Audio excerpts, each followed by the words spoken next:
வணக்கம் எல்லாரும். இது கிரிக் வாட்ச் டெய்லி. ரொம்ப நாள் கழிச்சு திரும்பி வந்திருக்கோம். எங்கள் எக்யூப்மெண்ட்டில் கொஞ்சம் இஷ்யூஸ் இருந்துச்சு. ஸோ எந்த எக்யூப்மெண்ட்டும் இல்லை, எல்லாமே சர்வீஸிங் போயிருந்துச்சு. ஸோ இன்றைக்கி தான் வந்திருக்கோம். கொஞ்சம் பிரேக் வேறு இந்த வரைக்கும் கொஞ்சம் அண்டர்வெல்மிங்காக தான் இருந்திருக்கு. நம்ம அதை பற்றி திருப்பி டிஸ்கஸ் பண்ணுவோம்.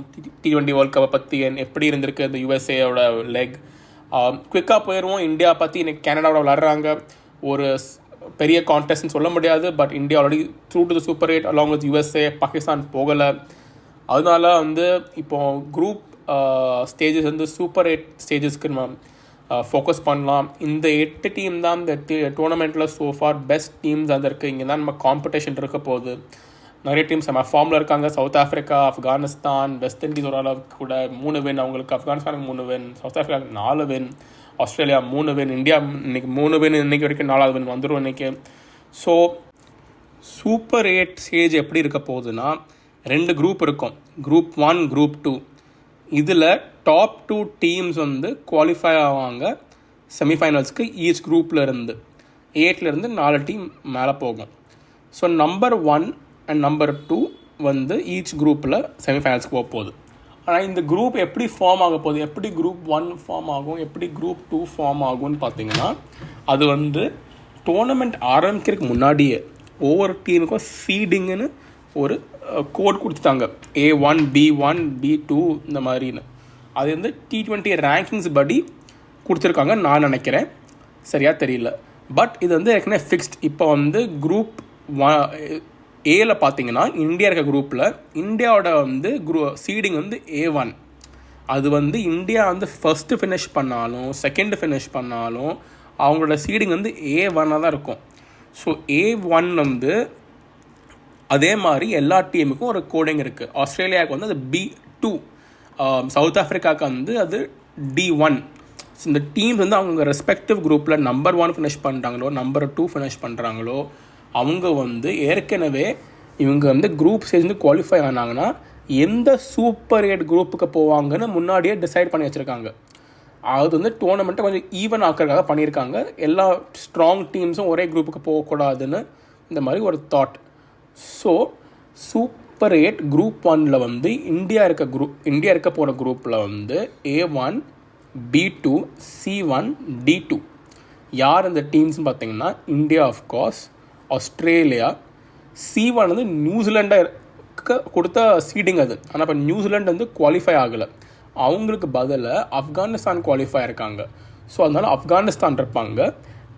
அண்ட் D2 இது ஆக்சுவலாக ஸ்ரீலங்காவுக்கு கொடுத்த சீடிங். ஸ்ரீலங்கா குவாலிஃபை ஆகலை. அவங்களுக்கு பதிலாக பங்களாதேஷ் மோஸ்ட் லைக்லி குவாலிஃபை ஆகிடுவாங்க. அதனால பங்களாதேஷும் இந்தியாவோட குரூப்பில் வந்துடுவாங்க. ஸோ இந்தியாவுக்கு இந்தியா, ஆஸ்திரேலியா, ஆப்கானிஸ்தான், பங்களாதேஷ். இதே மாதிரி சூப்பர் 8 குரூப் 2ல் A2, B1, C2, D1 இந்த சீடிங்ஸ் இருக்குது. ஸோ இது A2 இனிஷியலி பாகிஸ்தான் கொடுத்துருந்தாங்க. குரூப் ஏல A2 பாகிஸ்தான் இருந்தாங்க. ஆனால் பாகிஸ்தான் குவாலிஃபை ஆக மாட்டாங்க. அதனால் USA குவாலிஃபை ஆகிறதுனால A2 USA ஆகிட்டாங்க. B1 இனிஷியலி இங்கிலாந்து கொடுத்துருந்தாங்க. இங்கிலாந்து குவாலிஃபை ஆகிடுவாங்க மோஸ்ட் லைக்லி. ஏன்னா ஸ்காட்லாண்டு, ஆஸ்திரேலியா விளையாட போகிறாங்க. And most likely England will qualify. if not then it will be Scotland. அதுக்கப்புறம் C2 வெஸ்ட் இண்டீஸ் கொடுத்துருந்தாங்க. வெஸ்ட் இண்டீஸ் குவாலிஃபை ஆகிட்டாங்க. D1 சவுத் ஆஃப்ரிக்கா கொடுத்துருந்தாங்க. சவுத் ஆஃப்ரிக்காவும் குவாலிஃபை ஆகிட்டாங்க. ஸோ இந்த 2 குரூப்லேயும் பார்த்தீங்கன்னா ஒரு கொஞ்சம் பவர்ஃபுல்லான்னு பார்த்தீங்கன்னா இட் இஸ் ஆக்சுவலி குரூப் 2. அது ஒரே ஒரு ரீசன். ஆக்சுவலாக சீடிங் பண்ணும்போது குரூப் 1ல் இந்தியா, ஆஸ்திரேலியா, நியூசிலாந்து இருந்தாங்க. And 1 week team that would have been Sri Lanka. ஆனால் இப்போ நியூசிலாந்து குவாலிஃபை ஆகாமல் இருந்ததுனால ஆப்கானிஸ்தான் வீக் டீம்னு சொல்ல மாட்டோம், அண்டர் டாக்னு சொல்லலாம். அவங்க இருக்கிறதுனால குரூப் 1 கொஞ்சம் ஈஸியாக இருக்குது பார்க்குறதுக்கு. அண்ட் மோஸ்ட் லைக்லி இந்தியாவும் ஆஸ்திரேலியாவும் குவாலிஃபை ஆகிற மாதிரி நமக்கு தெரியுது. குரூப் 2ல் பார்த்தீங்கன்னா கொஞ்சம் டெட்லியாக இருக்குது. அதில் இங்கிலாண்டும் இருக்காங்க, வெஸ்ட் இண்டீஸும் இருக்காங்க, சவுத் ஆஃப்ரிக்காவும் இருக்காங்க. இந்த குரூப்பில் பாகிஸ்தானை தவிர மற்ற எல்லாருமே பிளான் படினா எப்படி எக்ஸ்பெக்ட் பண்ணியிருந்தோமோ அவங்க வந்துட்டாங்க. பாகிஸ்தான் வந்திருந்தாங்கன்னா இது இன்னுமே டஃப்பர் குரூப்பாக இருந்திருக்கும். ஸோ சீடிங் பண்ணும் போதே பார்த்திங்கன்னா இது ஒரு டஃப் குரூப் தான். ஏன்னா அப்போவே இந்த ஒரே குரூப்பில் வெஸ்ட் இண்டீஸும் இருந்தாங்க, சவுத் ஆஃப்ரிக்காவும் இருந்தாங்க, இங்கிலாண்டும் இருந்தாங்க, பாகிஸ்தானும் இருந்தாங்க. It's a much tougher group.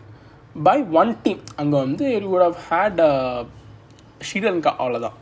But anyway இப்படி தான் அவங்க பண்ணியிருந்தாங்க. இப்போ வந்து பார்த்திங்கன்னா இந்தியாவுக்கு வந்து ஈஸியாக செமிஃபைனல்ஸ் போகிற மாதிரி தெரியுது. ஏன்னா ஆஸ்திரேலியா ஒரு மேபி 50-50 வின் பண்ணலாம், லூஸ் பண்ணலாம். Afghanistan India should be able to beat them. And Bangladesh வந்து ஒரு காம்படிஷன் இருக்கவே மாட்டாங்க. ஸோ அட்லீஸ்ட் 2 wins இந்தியாவுக்கு வந்து ஈஸியாக கிடச்சிடும்னு நாங்கள் எக்ஸ்பெக்ட் பண்ணுறோம். சூப்பர் 8 குரூப் 2ல் தான் இன்ட்ரெஸ்டிங்காக இருக்க போகுது. ஏன்னா இங்கிலாந்து அண்ட் சவுத் ஆஃப்ரிக்கா வந்து ஃபேவரட்ஸ்னு சொல்லலாம். ஆனால் வெஸ்ட் இண்டீஸ் வந்து ரூல் அவுட்டே பண்ண முடியாது. ஸோ எந்த எக்ஸைட்டிங்காக இருக்க போகுது இப்போ வரப்போகிறேன். இப்படி தான் இருக்க போகுது குரூப் ஸ்டேஜஸ். 19th அதாவது Wednesday of next week group stage ஆரம்பிக்க போகுது. இனிமேல் தான் ரியல் டோர்னமெண்ட் ஆரம்பிக்க போகுது. ஸோ பார்க்கலாம் எப்படி போகுதுன்னு. ஒரு எக்ஸைட்டிங்காக இருக்கும். எல்லா மேட்சஸுமே கெரிபியன் ஐலண்ட்ஸில் மட்டும்தான் நடக்கும். இப்போ சில மேட்ச் காலையில் கூட விளாட வேண்டியிருப்பாங்க. அப்போ தான் நமக்கு வந்து நைட்டில் வரும்னு நினைக்கிறேன். அவங்க ஸோ நமக்கு என்ன இஷ்யூ இருக்காது. But it is going to be good contest.